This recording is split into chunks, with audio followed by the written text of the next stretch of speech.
Mais uma vez reunidos em nome do Senhor Jesus, já cantamos 2 louvores. Vamos ter uma palavra de oração agora para recebermos a palavra do Senhor. Amém? Feche teus olhos, baixe sua cabeça, vamos orar. Pai querido, nós te louvamos e nós te agradecemos por estarmos reunidos agora, mais uma vez, como corpo de Cristo, em torno da tua palavra, para dela nos alimentarmos. Pedimos que o teu Espírito esteja nos guiando, nos inspirando, nos dando sabedoria, Senhor, para que o texto sagrado possa ser usado para edificar as nossas vidas nesta noite. Um domingo especial em que celebramos a ressurreição do Teu Filho Jesus, e nós damos graças ao Senhor por tão grande salvação que nos foi ofertada e por esperança indizível, Senhor, na certeza de que em breve o Senhor há de voltar, e nós oramos: Maranata, ora vem, Senhor Jesus. Nosso desejo é estar vivendo o reino perfeito que o Senhor tem para os teus filhos. O Senhor nos resgatou, o Senhor nos comprou, o Senhor nos fez filhos teus, e nós queremos estar contigo vivendo debaixo do teu reino, do teu governo, onde não haverá mais dor, sofrimento, pragas, porque o Senhor estará conosco, nos consolando, nos abençoando, nos dirigindo e, Senhor, tendo comunhão íntima conosco. Ó Pai, abençoa agora a Tua palavra que será lida. Abençoe, Senhor, a vida de todos que estarão ouvindo, que essa palavra possa fazer diferença em nossas vidas. Em nome de Jesus é que nós oramos, Senhor. Amém.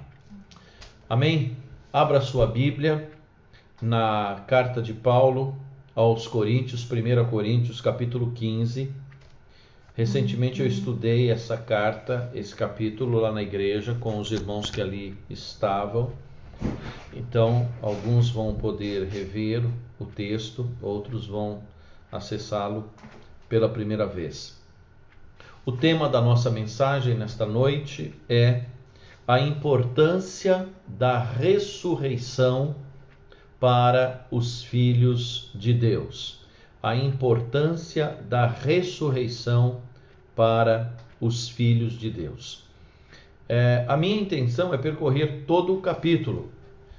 E eu dividi aqui em 13 partes os capítulos. Então eu vou lendo e comentando.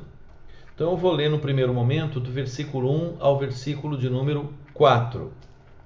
Diz assim, 1 Coríntios 15, de 1 a 4. Agora, irmãos, quero lembrá-los das boas novas que lhes anunciei anteriormente. Vocês a receberam e nelas permanecem firmes. São estas boas novas que os salvam, se continuarem a crer na mensagem como lhes anunciei. Do contrário, sua fé é inútil. Eu lhes transmiti o que era mais importante e o que também me foi transmitido. Cristo morreu por nossos pecados, como dizem as Escrituras. Até ele foi sepultado e ressuscitou no terceiro dia, como dizem as Escrituras.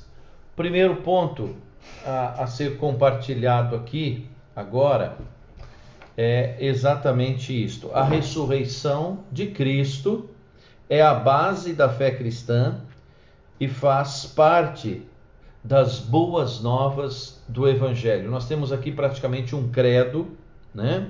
Quando Paulo fala à igreja de Corinto e a toda a igreja de Cristo espalhada pelo mundo, trazendo à memória, lembrá-los quais são as boas novas do Evangelho. Nós sabemos que o conceito de boas novas, tá? É a mesma palavra evangelho, boas notícias. As boas novas é que Deus estava em Cristo, trazendo reconciliação da parte dele para conosco, tá?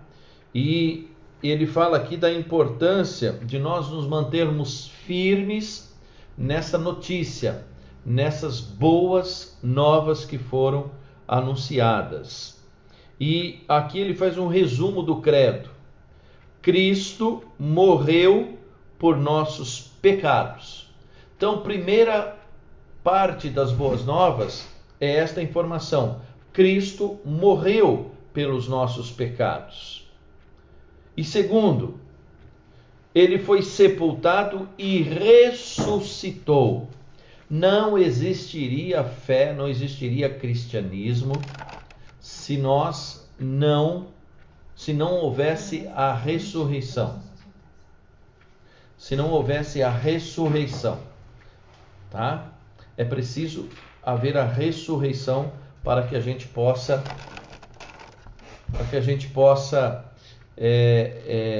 ter a mensagem do Evangelho. O Evangelho, então, é morte e ressurreição de Jesus Cristo. Segundo ponto, eu quero ler do 5 ao 8. Do 5 ao 8. Espera aí que a Dalva está arrumando aqui o vídeo para mim, que está com problema. É que quando você abaixa, fica só a sua testa. Você tem que olhar mais para frente. Tá. Então vamos do 5 ao 8. Diz assim: apareceu a Pedro e mais tarde aos 12. Depois disso apareceu a mais de 500 irmãos de uma só vez, a maioria dos quais ainda está viva, embora alguns já tenham adormecido. E ele continua dizendo: mais tarde apareceu a Tiago e posteriormente a todos os apóstolos. Por último apareceu também a mim, como se eu tivesse nascido fora do tempo. Então esse pedaço aqui vai falar o seguinte: primeiro ponto que nós vimos é: a ressurreição é a base da fé cristã e faz parte das boas novas do Evangelho. Segundo ponto, a ressurreição é um fato visto e testemunhado por muitos no início da igreja. Então foram testemunhas oculares. Então de manhã hoje nós estudamos um pouquinho sobre evidências da ressurreição de Cristo, e uma das evidências está no fato de que os escritos do Novo Testamento narraram uma experiência de pessoas que ainda estavam vivas e puderam testemunhar e testificar, e ninguém se opôs, exceto aqueles que não criam, mas todos que tiveram a experiência de estar com Jesus após a sua morte morreram por essa fé, porque o impacto que isso teve foi fantástico, a convicção que eles tiveram foi maravilhosa. Por isso que Jesus fala para Tomé, depois de ele mesmo testemunhar que o Cristo, que aquele homem era Jesus, ao tocar nas suas feridas, Jesus disse: bem-aventurados que não viram e creram, né? E nós somos esses, nós não vimos o Senhor ressurreto, mas nós cremos no testemunho de homens que estiveram com ele ali, homens que viram, que tocaram nele, que andaram com ele. Então a ressurreição é um fato visto por muitos. Terceiro ponto é do 9 ao 11, eu vou ler então. A ressurreição dá propósito para a vida dos filhos de Deus e estimula a pregação do Evangelho. Vamos ler do verso 9 ao verso 11. Diz assim a palavra do Senhor: pois sou o mais insignificante dos apóstolos. Aliás, nem sou digno de ser chamado apóstolo, pois persegui a igreja de Deus. O que agora sou, porém, deve-se inteiramente à graça que Deus derramou sobre mim, e que não foi inútil. Trabalhei com mais dedicação que qualquer outro apóstolo. No entanto, não fui eu, mas Deus que, em sua graça, operou por meu intermédio. Logo, não faz diferença se eu prego ou se eles pregam, pois todos nós anunciamos a mesma mensagem na qual vocês já creram. Quem está estudando comigo, quem estudou comigo Coríntios, a gente sabe que essa fala de Paulo aqui era para unificar os grupos que haviam na igreja ali, onde uns diziam que eram simpatizantes de Apolo, outros diziam que gostavam mais de Paulo, outros ainda diziam que gostavam mais de Pedro, e ainda havia aqueles que falavam, não, eu sou de Cristo. Paulo fala besteira, bobagem, cada um tem um estilo, a mesma coisa querer comparar eu e o pastor Paulo. Não tem comparação. Nós somos pessoas distintas, temos maneiras diferentes de falar, de pregar, de ser, mas a mensagem nossa é única. Ou nos comparar com o reverendo Silas, ou comparar com qualquer outro pregador do Evangelho. O importante não é o pregador, o importante é a mensagem que o pregador traz. Eu sempre disse isso a vocês. Vocês têm que olhar a mensagem do pregador. Não se impressionem por títulos, por palavras bonitas, por uma linguagem rebuscada, se o que está sendo transmitido não tem a ver com a palavra de Deus. O mais importante é o conteúdo do que a forma. E Paulo está dizendo exatamente isso aqui, que ele foi impactado por essa ressurreição. Ele foi impactado por esse evangelho e deu propósito à sua vida, né? E o estimulou a anunciar essas boas novas. Como ele diz lá em Romanos, ai de mim se eu não levar essa mensagem. Da mesma forma que a vida de Paulo foi impactada pela ressurreição, da mesma forma que ele se dispôs a ir aonde o Senhor lhe mandava, nós devemos também ter essa disposição para pregar o Evangelho, para anunciar as boas novas a todos os que Deus coloca em nosso caminho.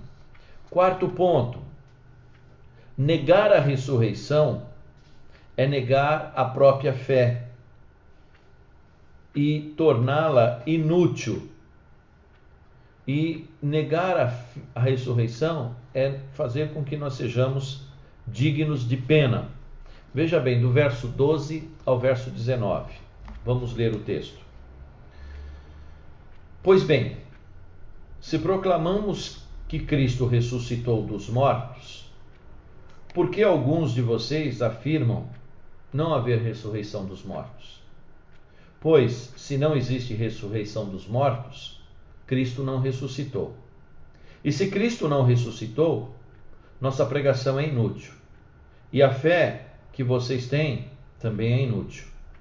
Então, estamos todos mentindo a respeito de Deus, pois afirmamos que Ele ressuscitou a Cristo. Mas, se não existe ressurreição dos mortos, isto não pode ser verdade. E se não existe ressurreição dos mortos, então também Cristo não ressuscitou. E se Cristo não ressuscitou, a fé que vocês têm é inútil, e vocês ainda estão em seus pecados. Último versículo. Neste caso, todos que adormeceram crendo em Cristo estão perdidos. Se a nossa esperança em Cristo vale apenas para essa vida, somos os mais indignos de pena de todo mundo. A ressurreição, então, nos fala de uma fé que não é exclusivamente para um bom viver neste mundo. O cristianismo não é uma filosofia de vida apenas para nos trazer uma vida mais confortável aqui neste planeta. Se o cristianismo fosse apenas lições éticas e morais para uma conduta agradável, perfeita, nós seríamos os mais infelizes de todos os homens, diz Paulo. Cristianismo não é filosofia. Cristianismo é a mensagem de Deus, é a pregação do Evangelho, são as boas novas de salvação, de que nós temos a promessa do resgate. Isto tem que estar na nossa cabeça. Você não serve, eu falo isso com muita ênfase, né, irmão? Vocês já devem estar até cansados de ouvir. Nós não estamos aqui servindo a Deus para Ele aumentar nosso salário, para Ele nos dar mais saúde, para Ele nos livrar de não roubarem nosso carro. Nós estamos aqui servindo a Deus porque Ele nos tirou da condenação eterna. Ele anulou o poder da morte na nossa vida. Ele nos deu a vida eterna, a ressurreição. nos garante então que nós pertencemos ao reino dos céus, que nós somos aqui apenas peregrinos e forasteiros. Por isso nosso coração não pode estar colocado apenas nessa vida, porque se vivermos apenas para esta vida, nós seremos os mais infelizes de todos os homens. Paulo fala, por quê? Até porque nós hoje vivemos um cristianismo confortável. Estamos agora nos nossos respectivos lares, todo mundo aí, eu estou olhando aqui, sentado no seu sofá, confortavelmente. Mas muitos irmãos estão em prisões, muitos irmãos no passado deram a vida pelo esse evangelho. Por quê? Porque o evangelho trazia a eles a certeza de uma vida eterna, uma vida depois dessa vida. E o grande perigo dos tempos atuais é nós queremos muito essa vida, né? A ponto de não querer ir para o céu, a ponto de não orar para Jesus voltar. Eu quero ver meu filho casar, eu quero esperar, sabe, meu netinho nascer, Para com isso. Isso não é cristianismo, isso é paganismo. Nós não temos um Cristo para atender nossas mazelas, nós temos um Cristo que morreu naquela cruz para que nós pudéssemos ter a vida eterna. Porque eu e você vamos morrer morando numa grande casa, numa mansão, ou morando debaixo de uma ponte. Mas nós vamos ter um lar celestial. E é esta mensagem que Paulo transmite aqui. O Evangelho, ele transcende o tempo e o espaço. Ele nos coloca em contato com a eternidade. Quinto ponto. A ressurreição de Cristo abriu a oportunidade para que todos os que nele creem também ressuscitem. Veja bem os dos versos 20 a 23. Vamos pegar lá, do 20 ao 23. Diz assim a palavra de Deus: Mas Cristo, de fato, ressuscitou dos mortos. Ele é o primeiro fruto da colheita de todos que adormeceram. Uma vez que a morte entrou no mundo por meio de um único homem, agora a ressurreição dos mortos começou por meio de um só homem. Assim como todos morremos em Adão, todos que são de Cristo receberão nova vida. Mas essa ressurreição tem uma sequência. Cristo ressuscitou como o primeiro fruto da colheita, e depois todos os que são de Cristo ressuscitarão quando ele voltar. Quando é que nós vamos ressuscitar, irmãos? Quando Jesus voltar. Quando Jesus voltar. Nós teremos, os que morreram em Cristo ressuscitarão primeiro, né? Aqueles que já tiverem morrido quando Jesus voltar, irão ressuscitar.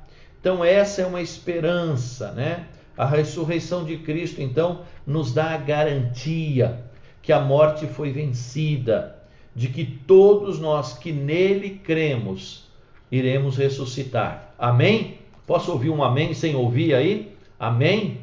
Amém. A Selminha falou um amém assim bem alto lá, até ouviu aqui, ou ecoou aqui. Amém, amém. Eu e você vamos ressuscitar, né? Cristo ressuscitou. Páscoa é esperança, é esperança. Quero trazer à memória o que possa me dar esperança, disse Jeremias. E a gente pode falar, quero trazer à memória a ressurreição.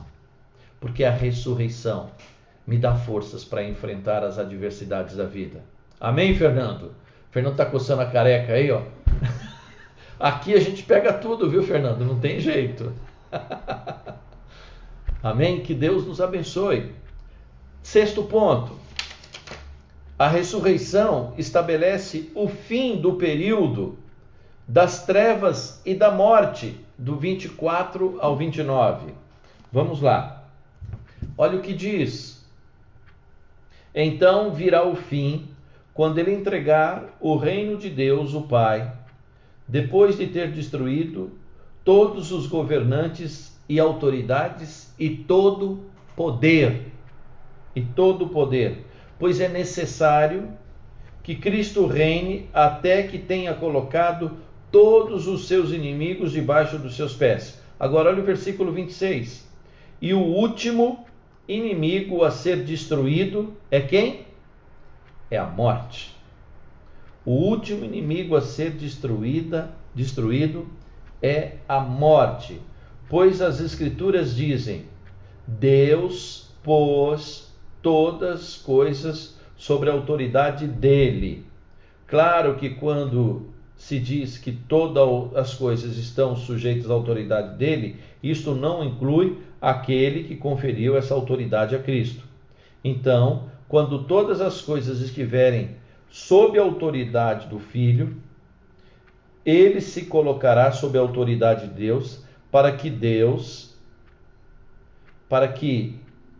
deu ao seu Filho a autoridade sobre todas as coisas, seja absolutamente supremo sobre todas as coisas em toda parte. Em toda parte. O verso 29. E o que dizer dos que se batizaram em favor dos mortos? Se os mortos não ressuscitam, como dizem eles, porque se batizaram em favor dos que já morreram. Então veja bem, esse texto aqui, ele é preciosíssimo. Ele nos fala que, apesar da igreja hoje ser uma igreja militante, uma igreja que enfrenta dificuldades, uma igreja que é perseguida em muitos países, uma igreja que sofre privações e preconceitos, esta igreja vai triunfar. Esta igreja é uma igreja triunfante. Jesus vai reinar sobre todo o império das trevas, sobre todo o poder que hoje reina. Esse poder cairá por terra.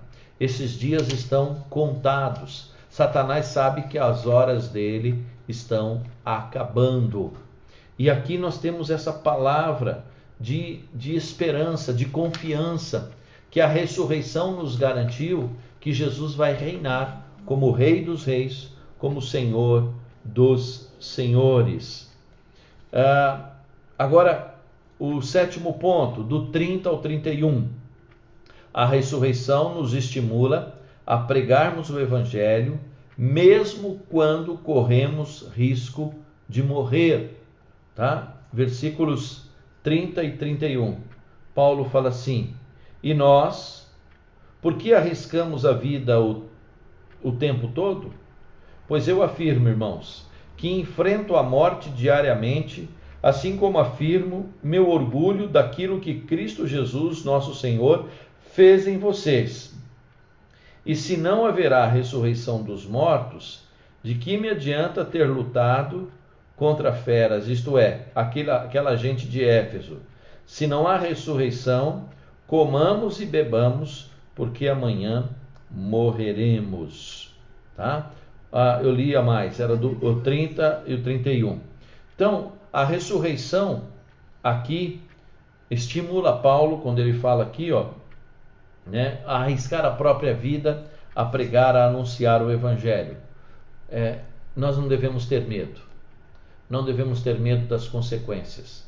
Devemos falar com autoridade, com intrepidez, com coragem, como o apóstolo Paulo o fez, porque ele tinha uma esperança que não se baseava nesta vida.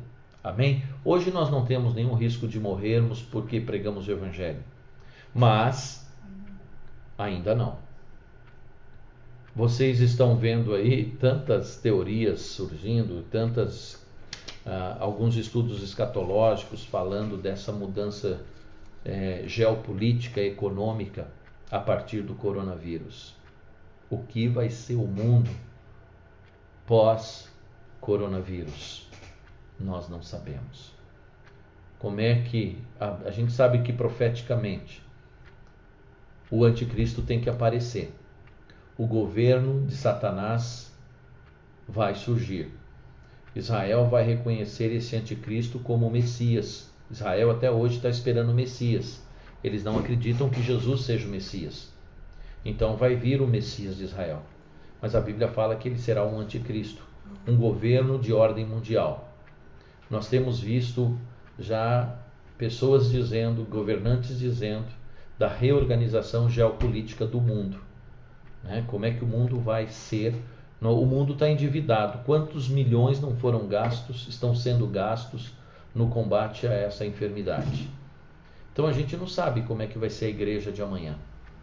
E por isso que aqui agora nós temos essa oportunidade, e eu como pastor de vocês, é o meu dever exortá-los e trazer à memória de vocês que muitos terão que padecer pelo Evangelho. Nós vivemos numa época confortável, não sabemos por quanto tempo. Nossa oração é que a igreja seja arrebatada antes da grande tribulação, mas a gente não sabe como é que é isso. A gente estuda, alguns estudos acham que a igreja vai passar pela tribulação, outros acham que é arrebatado antes, outros acham que no meio da grande tribulação. Enfim, não vamos discutir esse assunto aqui agora. Mas nós sabemos que o que a palavra de Deus prediz do futuro não é uma igreja triunfante, maravilhosa. Fizemos essa campanha de oração para o coronavírus, é só o começo de um mundo que jaz no maligno. Mas isso é necessário para que o reino de Deus seja estabelecido. Quem estuda a palavra de Deus entende e sabe que o futuro é esse. A apostasia aumentaria. O evangelho está esculachado hoje, para não falar outra coisa. Está bagunçado. E nós temos tido a oportunidade de conhecer a palavra de Deus, de refletir nela e de colocar nossos pés na rocha que é Jesus. Amém? 9, está acabando. A ressurreição de Cristo, 8º melhor, a ressurreição de Cristo nos estimula a uma vida de santidade e não a uma vida de pecado. Versículo 32.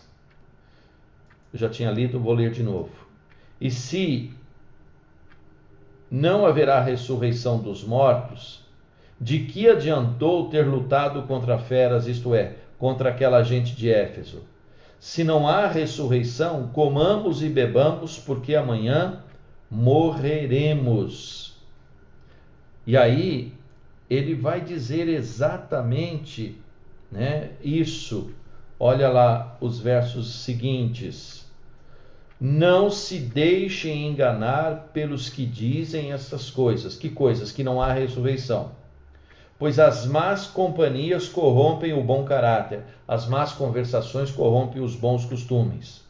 Pensem bem sobre o que é certo e parem de pecar, pois, para sua vergonha, eu lhes digo que alguns de vocês não têm o menor conhecimento de Deus.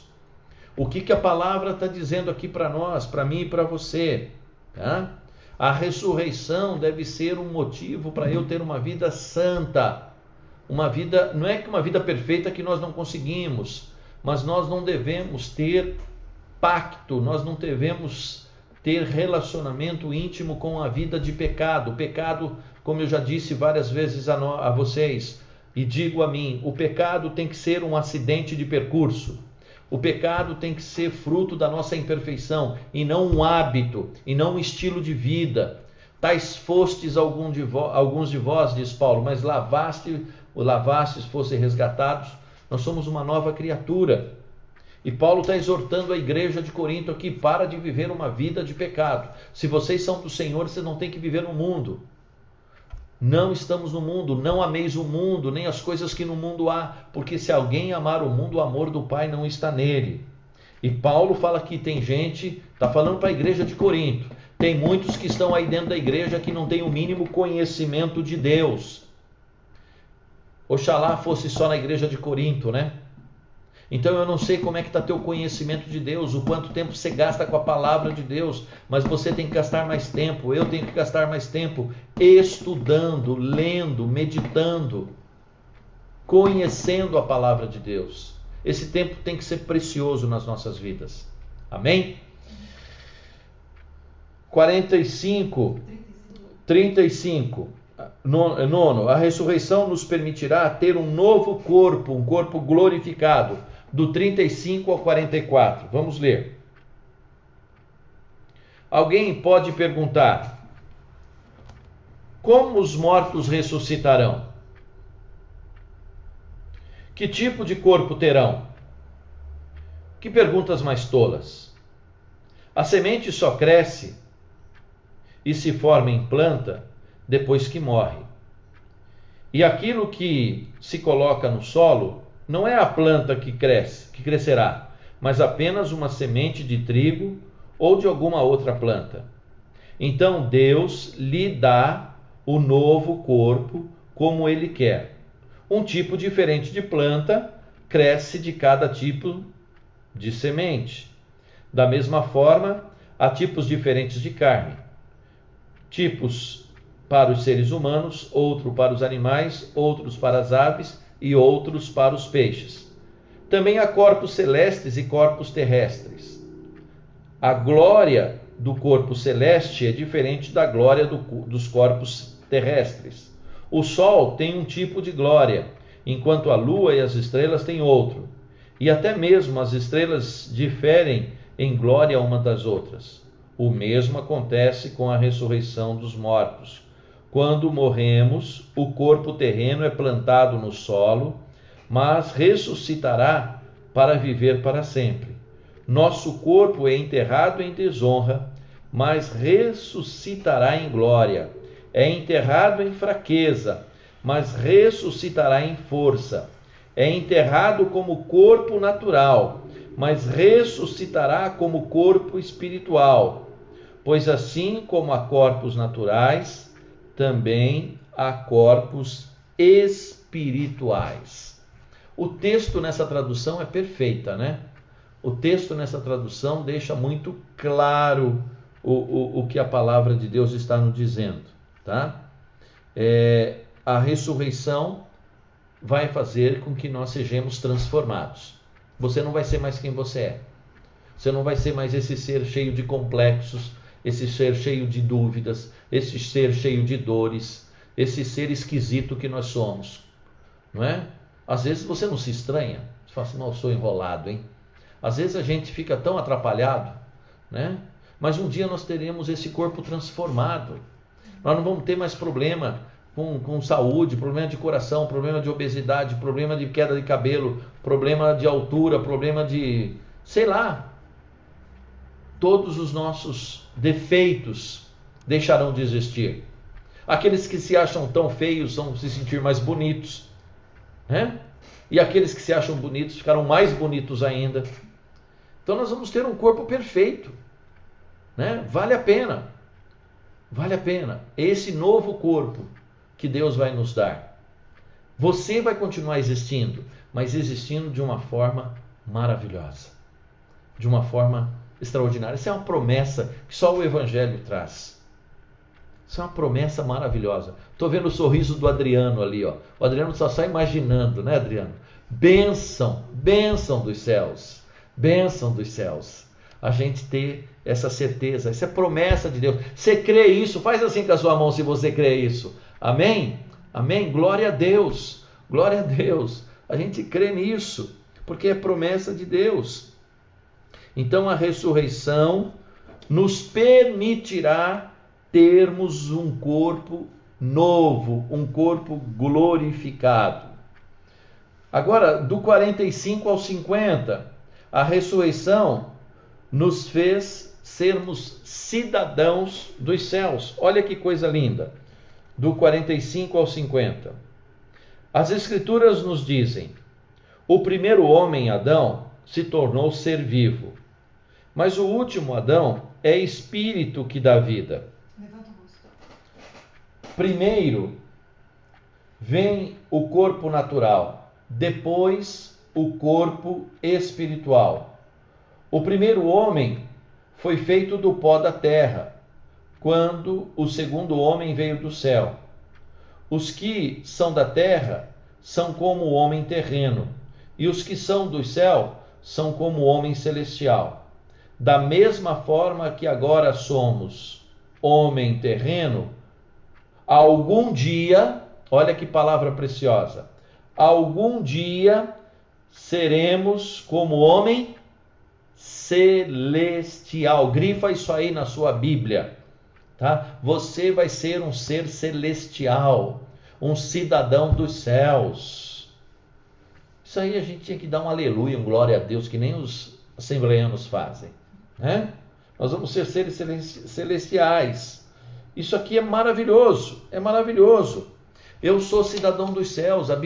Paulo fala que a nossa pátria está nos céus, que nós somos peregrinos, nós somos forasteiros, nós estamos em terra estranha. Embora nós sejamos cidadãos terrenos, devemos viver a nossa nova cidadania. Tem tanta gente hoje em dia querendo pegar passaporte europeu, americano, querendo cidadania europeia e americana, porque o tataravó, o quincaravô, o bisavô foi... E as pessoas fazem de tudo. Tem uma cidadania para você. Uma cidadania para que você possa... É de graça. Você não precisa provar nada. Você só precisa aceitar Jesus. Como filho de Deus, eu e você temos uma cidadania garantida. Já pensou nisso, Márcia? Estou olhando para você agora aqui na telinha. Somos cidadãos... E Ariete também, cidadãos dos céus. Cidadãos dos céus. Eu tenho uma dupla cidadania. Você também tem? Amém? Nós temos uma dupla cidadania. Hein, Gustavo? Está no escurinho aí do cinema? Né? Uma dupla cidadania. Somos cidadãos dos céus. Né? Já pensou seu RG? Né? Pátria celestial. Né? Eu nasci no reino de Deus. Eu sou nova criatura. Que bênção, que bênção, que bênção. Glória a Deus por isso. Indo para o finalmente aqui, ó, tá acabando. Tá? 51 a 55. A ressurreição nos garante que seremos arrebatados ao soar da trombeta. Maranata, diz a Dalva aqui, ó. Nós seremos arrebatados no soar da trombeta. 51 a 55. Deixa eu ler. Mas eu lhes revelarei um segredo maravilhoso. Nem todos dormiremos, mas todos seremos transformados. Acontecerá num instante, num piscar de olhos, ao som da última trombeta. Pois, quando a última trombeta soar, aqueles que morreram ressuscitarão a fim de viver para sempre. E nós, os que estivermos vivos, também seremos transformados. Pois nosso corpo mortal precisa ser transformado em corpo imortal. O que quer dizer um corpo imortal? Que não morre. É eterno. É eterno. A ressurreição nos traz essa esperança, né? Nos traz essa certeza. Deixa eu continuar lendo, que eu parei. Então, quando o nosso corpo mortal tiver sido transformado em corpo imortal, se cumprirá a passagem das Escrituras que diz: a morte foi engolida na vitória. A morte, ó morte, onde está a tua vitória? Ó morte, onde está o teu aguilhão?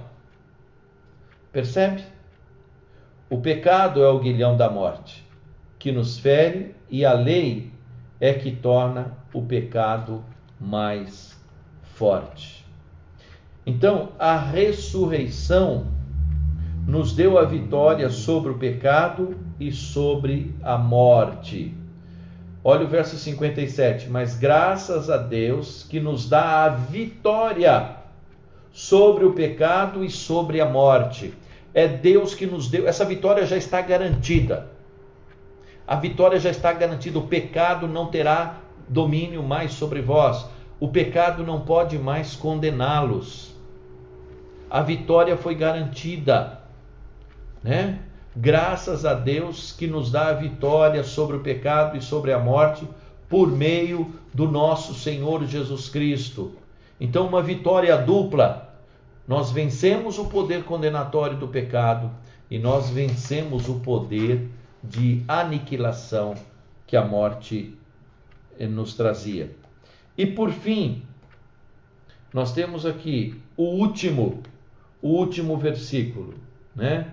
O 58, que vai nos falar assim, ó: a ressurreição mantém acesa a chama e o entusiasmo de continuarmos a servir ao Senhor, pois no Senhor o nosso trabalho não é em vão.